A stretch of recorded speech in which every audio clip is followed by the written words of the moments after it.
माननीय अध्यक्ष महोदय जी, आज आपने मुझे इस सभा में बोलने का मौका दिया, इसके लिए मैं आपकी बहुत बहुत आभारी हूँ। सबसे पहले जो सुरक्षाकर्मी, जो जवान अफसर 13 दिसंबर को संसद की सुरक्षा के लिए शहीद हुए, उनके प्रति मैं श्रद्धांजलि व्यक्त करना चाहती हूँ। महोदय, हजारों साल पुरानी हमारी देश की, धर्म की एक पुरानी परंपरा रही है। ये परंपरा संवाद, चर्चा की रही है। एक गौरवशाली परंपरा है जो दर्शन ग्रंथों में, वेदों में, उपनिषदों में दिखती है। वाद विवाद और संवाद की हमारी पुरानी संस्कृति है। अलग अलग धर्मों में भी, इस्लाम में, सूफियों में, बौद्ध धर्म में, जैन धर्म में, सिख धर्म में भी ये वाद संवाद, ये चर्चा बहस, इसकी संस्कृति रही है। इसी परंपरा से उभरा हमारा स्वतंत्रता संग्राम। हमारा स्वतंत्रता संग्राम विश्व में एक अनोखा संग्राम था, एक अनोखी लड़ाई थी जो अहिंसा और सत्य पर आधारित थी। ये वाद संवाद की जो परंपरा है, इसको इस संग्राम ने आगे कैसे बढ़ाया? क्योंकि ये जो संग्राम था, ये जो लड़ाई थी हमारी आज़ादी के लिए, एक बेहद लोकतांत्रिक लड़ाई थी।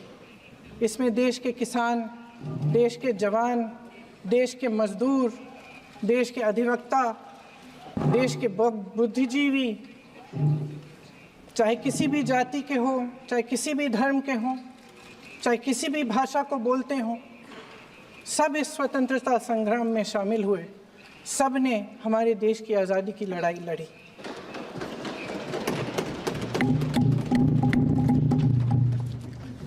और उसी आज़ादी की लड़ाई से एक आवाज़ उभरी जो हमारी देश की आवाज़ थी। वो आवाज़ ही आज हमारा संविधान है। साहस की आवाज़ थी, हमारी आज़ादी की आवाज़ थी, और उसी की गूंज ने हमारे संविधान को लिखा और बनाया। ये सिर्फ एक दस्तावेज नहीं है। बाबा साहेब अम्बेडकर, मौलाना आज़ाद जी, राजगोपालाचारी जी और जवाहरलाल नेहरू जी और उस समय के तमाम नेता, जैसे आपने कहा, इस संविधान को बनाने की जो कार्य में सालों के लिए जुटे रहे।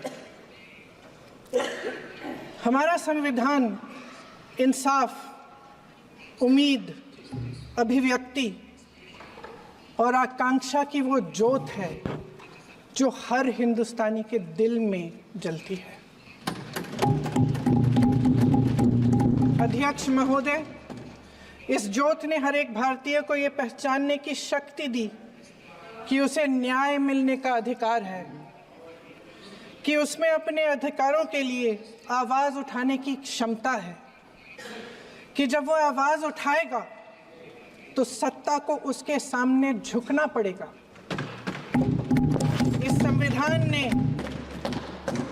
हर एक देशवासी को ये अधिकार दिया कि वो सरकार बना भी सकता है और सरकार बदल भी सकता है।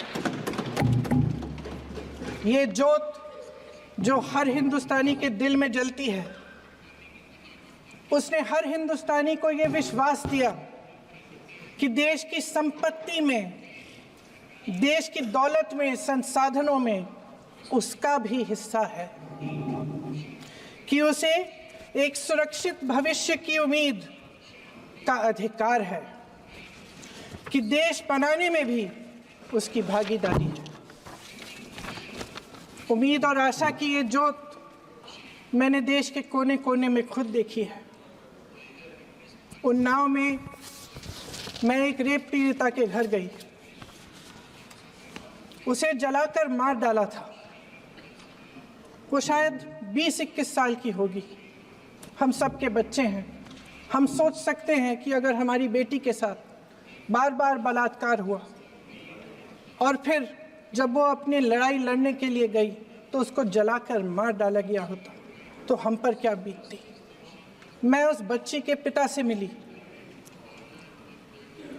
उसके खेत जलाए गए थे, उसके भाइयों को पीटा गया था, उसके पिता को बाहर से घर के बाहर घसीट कर मारा गया था। उस पिता ने मुझे बताया कि बेटी, मुझे न्याय चाहिए। मेरी बेटी अपने एफआईआर को दर्ज करने के लिए जब ज़िले में गई तो उसको मना किया गया। अगले ज़िले में जाना पड़ा उसे। वो रोज़ सुबह 6 बजे उठकर तैयार होकर अकेली अपने मुकदमे को लड़ने के लिए अगले ज़िले में ट्रेन से जाती थी। उसके पिता ने मुझे कहा कि मैंने उससे कहा, बेटी अकेले मत जाओ, छोड़ दो ये लड़ाई। लेकिन उसकी बेटी ने उसको जवाब दिया कि नहीं पिताजी, मैं अकेली जाऊंगी, मैं लड़ूंगी, ये मेरी लड़ाई है, मैं इसको लड़ूंगी। ये लड़ने की क्षमता, ये हिम्मत उस लड़की को और करोड़ों भारत की नारियों को हमारे संविधान ने दी। आगरा में मैं अरुण वाल्मीकि के घर गई। अरुण वाल्मीकि पुलिस स्टेशन में काम करता था, सफाई का काम करता था। आप सोच सकते हैं हमारी तरह उसका भी परिवार था। नई नई शादी हुई थी, 2-3 महीनों का बच्चा था। पुलिस स्टेशन में चोरी हो गई। चोरी का इल्ज़ाम उस पर लगाया गया। उसके पूरे परिवार को उठाकर पुलिस स्टेशन में ले गए। आप हंस रहे हैं, लेकिन ये गंभीर बात है। और क्या गंभीर बात। शर्म करो, शर्म। अरुण वाल्मीकि को पीट पीट के मार डाला, उसकी बीवी को पीटा, उसके पिता के नाखून निकाले, उसके पूरे परिवार को पीटा गया। जब मैं उस जवान महिला से मिलने गई जो अभी अभी विधवा हुई थी, तो उसने मुझे कहा कि दीदी, हमें सिर्फ एक चीज़ चाहिए, हमें न्याय चाहिए और हम इस न्याय के लिए लड़ते रहेंगे, चाहे कुछ भी हो जाए। ये हिम्मत उस महिला को हमारे संविधान ने दी।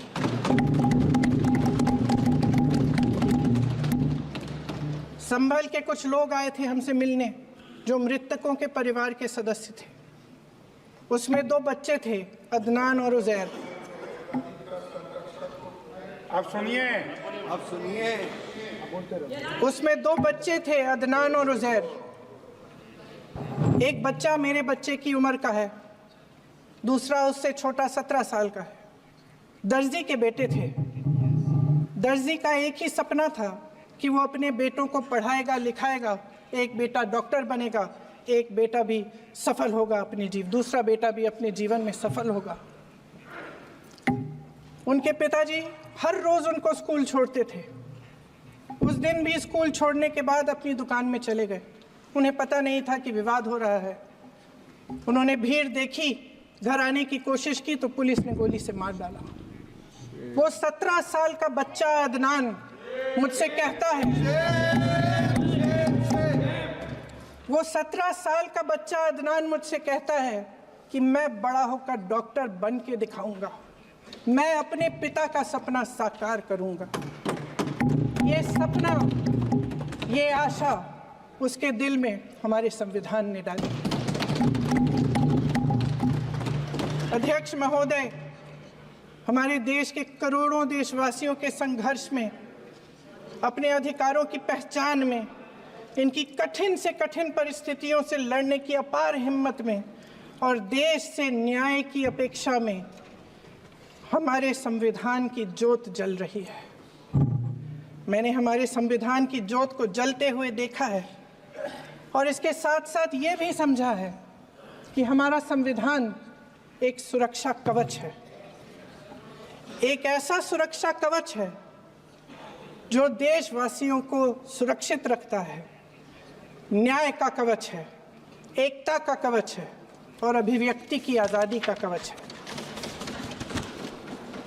दुख की बात यह है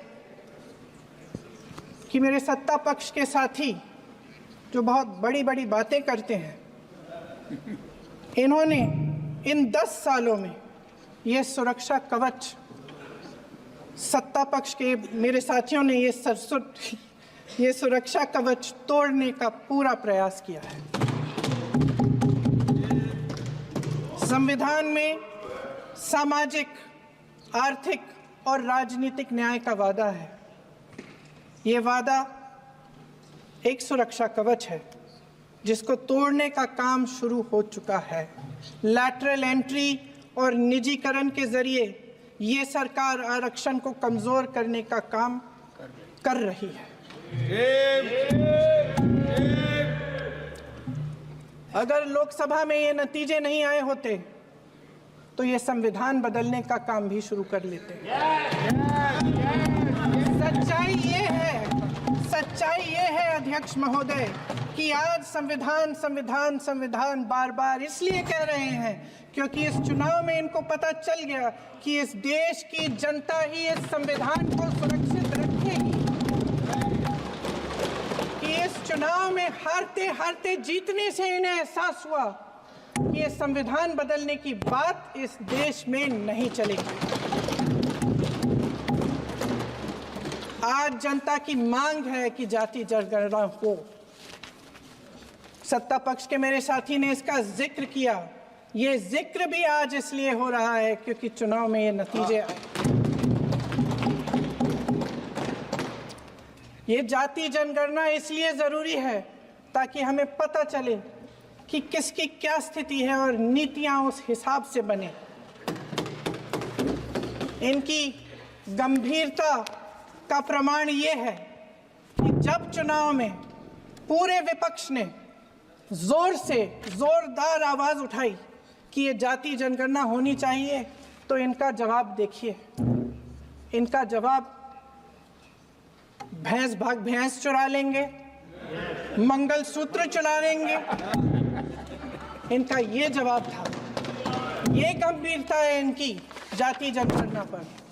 महोदय, हमारे संविधान ने आर्थिक न्याय की नींव डाली, किसानों, गरीबों और को जमीन बांटी, भूमि सुधार किया, जिसका नाम लेने से कभी कभी आप झिझकते हैं और कभी कभी उनका नाम धड़ाधड़ इस्तेमाल किया जाता है अपने आप को बचाने के लिए।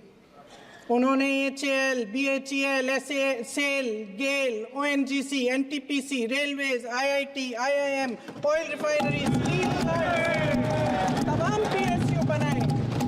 PSU बनाए।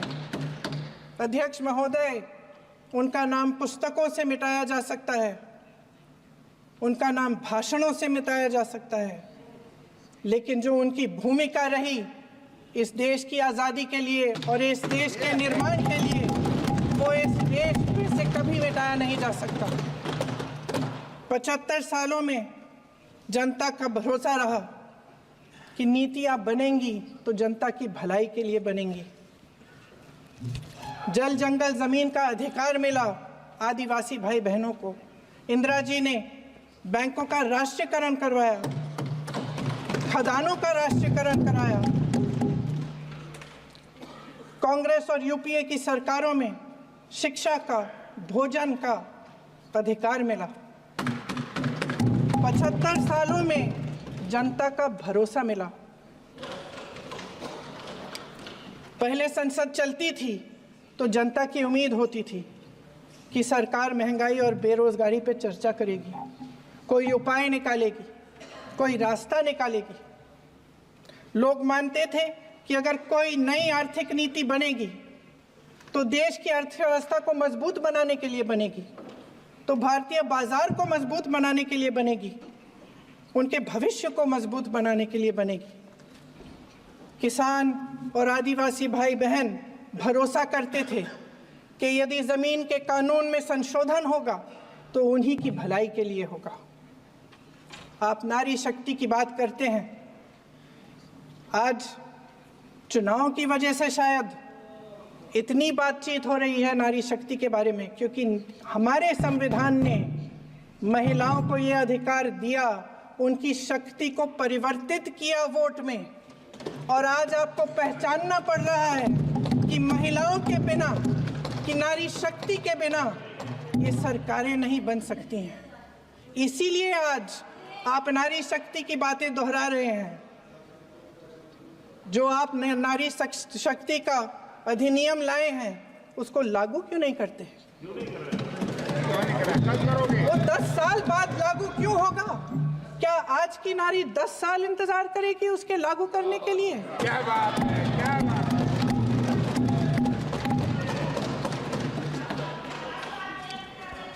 आज संसद में बैठे हुए सत्ता पक्ष के मेरे साथी ज्यादा से ज्यादा अतीत की बातें करते हैं।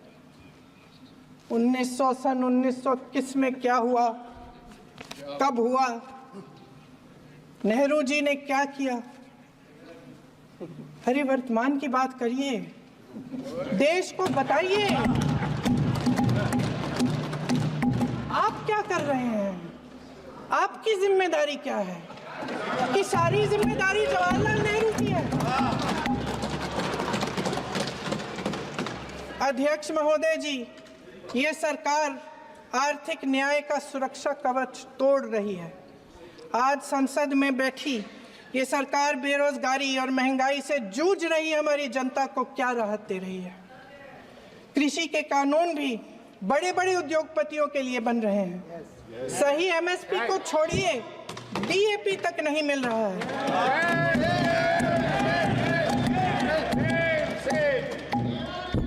वायनाड से लेकर ललितपुर तक इस देश का किसान रो रहा है। आपदा आती है तो उसको कोई राहत नहीं मिलती। भगवान भरोसे है आज इस देश का किसान, उसको छोड़ दिया गया है। आज हिमाचल में देखिए, जितने भी कानून बने हैं वो सब बड़े बड़े उद्योगपतियों के लिए बन रहे हैं। हिमाचल में जो सेब उगता था उसके जो छोटे छोटे किसान हैं वह रो रहे हैं, क्योंकि एक व्यक्ति के लिए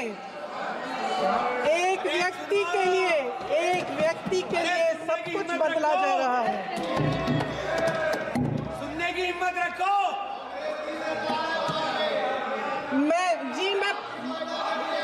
अध्यक्ष महोदय जी, अध्यक्ष महोदय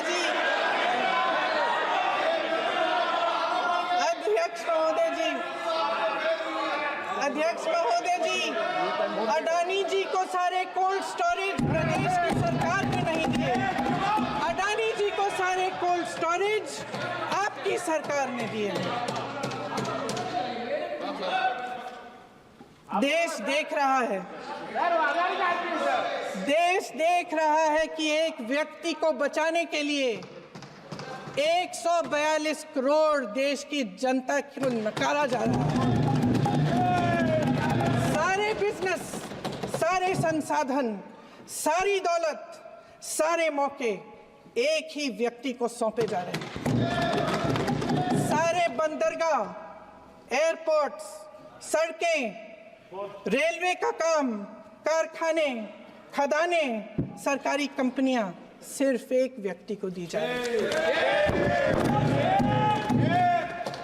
जनता के मन में हमेशा ये विश्वास होता था कि अगर कुछ नहीं है तो संविधान हमारी सुरक्षा करेगा, मगर आज आम लोगों के बीच ये धारणा बनती चली जा रही है कि सरकार सिर्फ अडानी जी के मुनाफे के लिए चल रही है।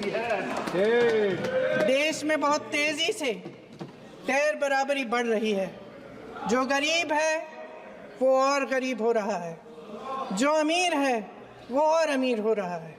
इस सरकार ने आर्थिक न्याय की भी सुरक्षा कवच तोड़ दिया है।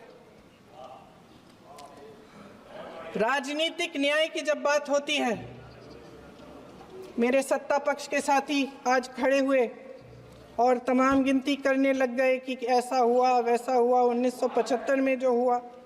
तो सीख लीजिए ना, आप भी सीख लीजिए। आप भी अपनी गलतियों के लिए माफी मांग लीजिए। आप भी बैलेट पे चुनाव कर लीजिए। दूध का दूध पानी का पानी हो जाएगा।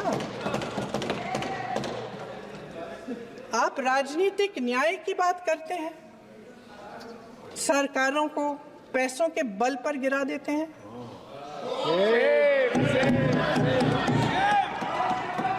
मेरा आग्रह है कि अपन संविधान में सकारात्मक बोले।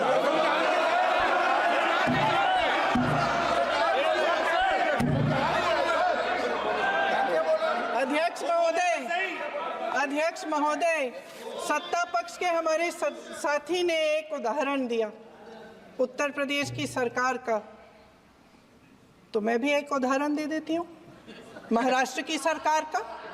मैं भी एक उदाहरण दे देती हूँ हिमाचल की सरकार को तोड़ने की कोशिश किसने की, पैसों के बल पे की, गोवा की सरकार। तमाम उदाहरण राजस्थान की। क्या ये सरकारें जनता ने नहीं चुनी थी? क्या संविधान इन पर लागू नहीं था? पूरी देश की जनता जानती है कि इनका हंसती है, जानती है कि इनके यहाँ तो वॉशिंग मशीन है।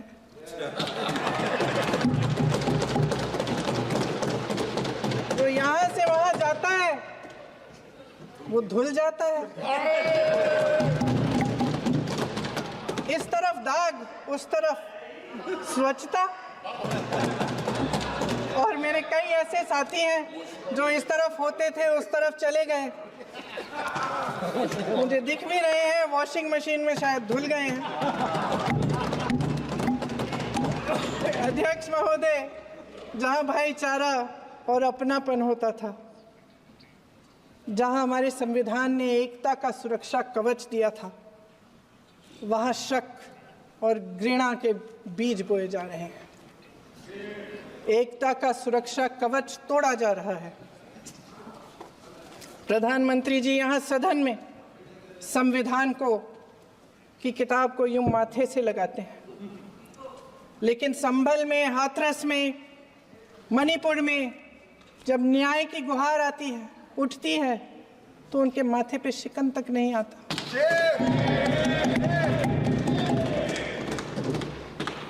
शायद समझ नहीं पाए हैं कि भारत का संविधान संघ का विधान नहीं है।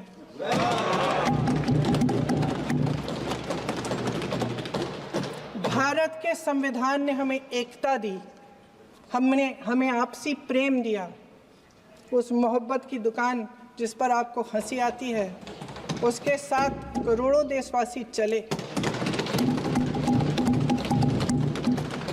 करोड़ों देशवासियों के दिल में एक दूसरे के लिए प्रेम है, घृणा नहीं है।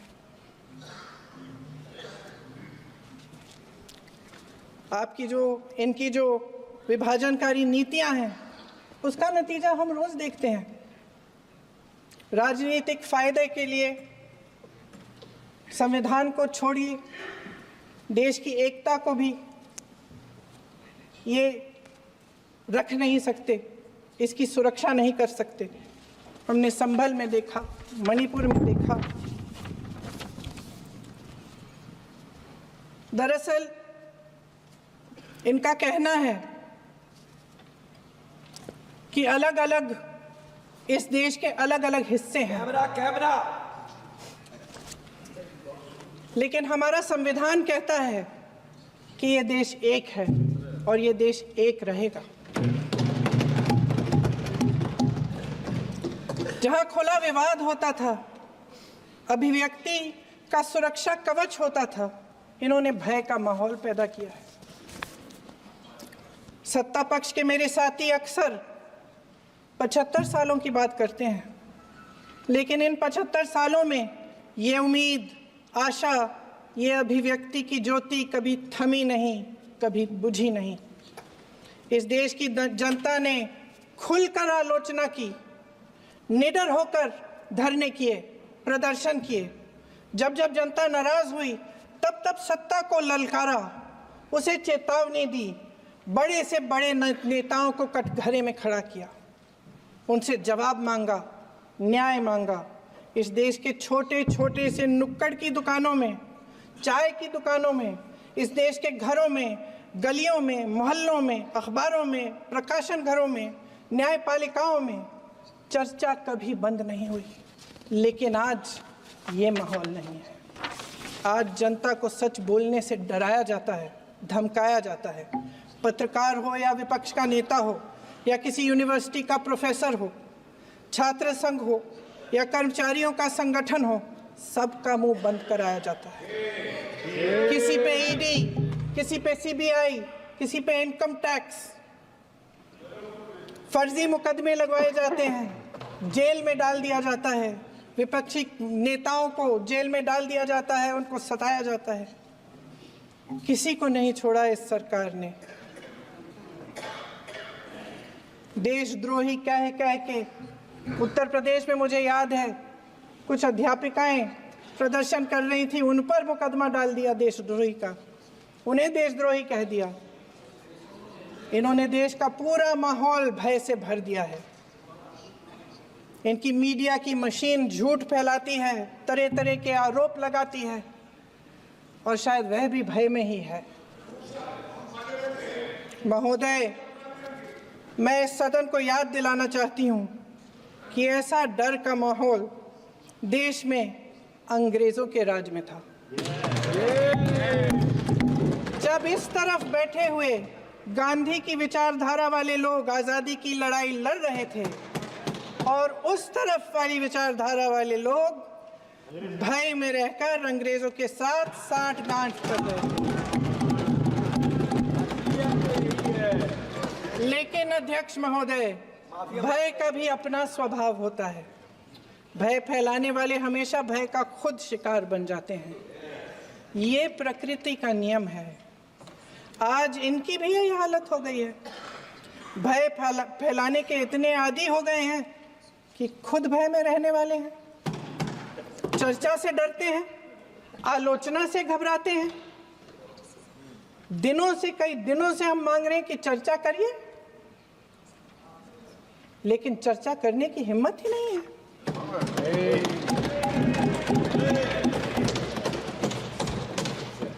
एक कहानी होती थी अध्यक्ष महोदय, शायद बचपन में आपने भी सुनी होगी। राजा भेष बदलकर बाजार में आलोचना सुनने जाता था। ये सुनने जाता था कि प्रजा मेरे बारे में क्या कह रही है, मैं सही रास्ते पे चल रहा हूं कि नहीं। लेकिन आज का राजा, भेष तो बदलते हैं आज के राजा, शौक तो है उनको भेष बदलने का, लेकिन न जनता के बीच जाने की हिम्मत है और न आलोचना सुनने की। महोदय, मैं तो सदन में नहीं हूं।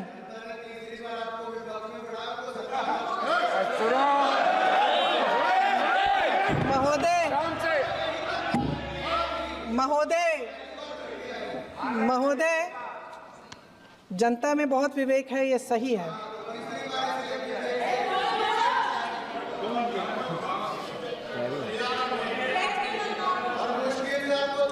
अच्छा महोदय, मैं सदन में नहीं हूँ। कुछ हाँ ठीक है, मैं सदन में नहीं हूँ, मात्र 15 दिनों से आ रही हूँ। लेकिन मुझे ताज्जुब होता है कि इन 15 दिनों में इतनी बड़े इश्यूज हैं, इतनी बड़ी बातें हैं। प्रधानमंत्री जी मात्र एक दिन के लिए, शायद 10 मिनट के लिए दिखे हैं सदन।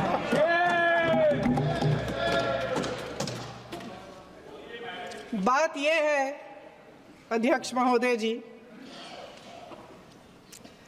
कि ये देश भय से नहीं, साहस और संघर्ष से बना है। इसको बनाने वाले देश के किसान, जवान, देश के करोड़ों मजदूर और गरीब जनता है। संविधान इनको साहस देता है। मेहनती मिडिल क्लास है। और इस देश के जो करोड़ों देशवासी हैं, जो रोजाना भयंकर परिस्थितियों का सामना करते हैं, उनको साहस देता है। वायनाड में जो आपदा आई, उसमें एक छोटा लड़का था 17 साल का। 6 घंटों के लिए उसने अपनी माँ को बचाने की कोशिश की। 6 घंटों के लिए आप सोच सकते हैं कि अगर नदी की धारा बह रही है, नाराज है, आप अपनी माँ को पकड़े हो, 6 घंटों के लिए पकड़े रखते हो कि मेरी माँ बच जाएगी, और अंत में वो माँ भी बह जाती है। उस लड़के का साहस,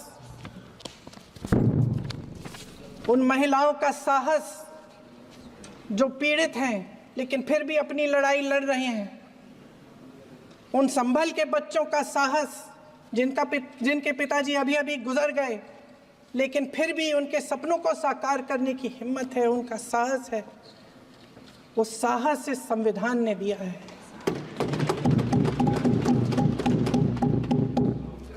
वो आत्मविश्वास इस संविधान ने दिया है। ये देश भय से नहीं चल सकता, ये देश साहस से ही चलेगा। भय की भी सीमा होती है, और जब वो सीमा पार हो जाती है, जब किसी को इतना दबाया जाता है कि उसको लगने लगता है कि अब मेरे पास खोने के लिए कुछ नहीं है, तब उसमें एक ऐसी शक्ति पैदा होती है जिसके सामने कोई कायर खड़ा नहीं हो सकता। ये देश कायरों के हाथों में ज्यादा देर तक कभी नहीं रहा है। ये देश उठेगा, ये देश लड़ेगा, सत्य मांगेगा, सत्यमेव जयते। जय हिंद।